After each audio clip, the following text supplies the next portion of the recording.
Happiness is the ultimate goal in life. Whatever we strive for, be it better relationships, more money, or more purpose, we do it because we think it will make us happier. And yet, despite all of our efforts, happiness remains elusive. I mean, sure, we all have moments which bring us great joy. But on the flip side, life involves a lot of suffering. Just consider these stats. A survey of 26,000 college students found that 1 in 2 people have had suicidal thoughts at one point in their lifetime. Furthermore, approximately 1 in 10 have actually attempted suicide. These depressing stats beg the question, why are so many of us unsatisfied? What makes happiness so hard to achieve? To answer these questions, let's firstly take a look at the negativity bias. The negativity bias states that humans tend to focus significantly more on the negative things in life than the positives. This bias is everywhere. For example, just look at how the media is loaded with stories about scandals, diseases, and terrorism. They purposely sensationalize these stories to get our attention because they know humans are naturally drawn towards these negative things. So, if you listen to the news and thought about our current global situation, you might think that things are worse than ever, right? But is it really? Could it just be the negativity bias? Think about the positives too, such as how homosexuals, ethnic groups and women are all enjoying more rights than ever. Back in the 50s, women's rights were so laughable that ads would show the husband spanking his wife for buying the wrong brand of coffee. Then, think about the steps taken to abolish torture and slavery. Also, consider the fact that in Europe, you were 10 times more likely to be murdered in the 1500s compared to now.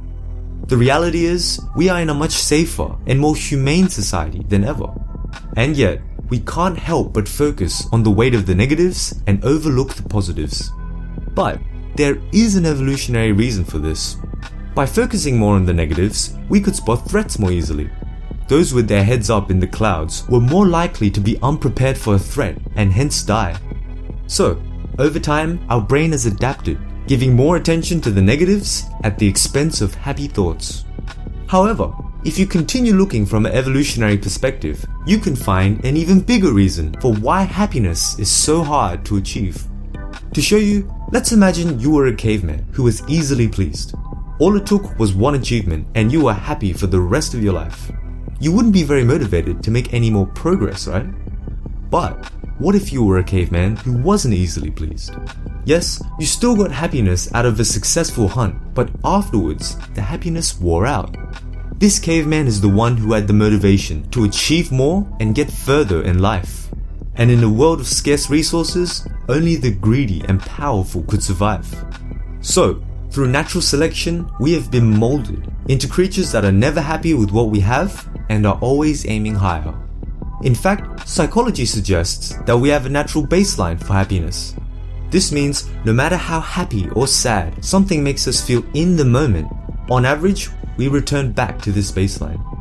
Just think back to times when you said, if I just get that girl, or if I just get that promotion, I'll be happy. When you finally achieve this goal, yes, you're overjoyed. But as time goes on, you get used to your achievements.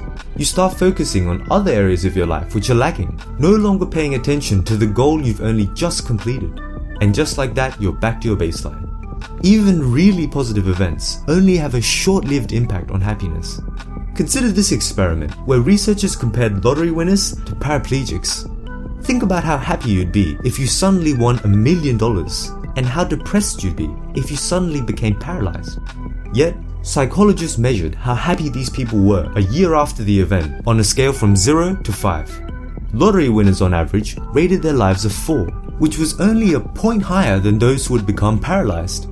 In fact, lottery winners weren't even significantly happier than the control group of normal people. The one difference they found was that lottery winners didn't appreciate the small pleasures in life as much. This shows we need to find a balance between always trying to aim higher and being grateful for what we have. So, next time you feel sad, know that there are many psychological factors tricking you into viewing the world as a sadder place than it actually is. Instead, take comfort in the fact that our minds simply aren't designed to be happy.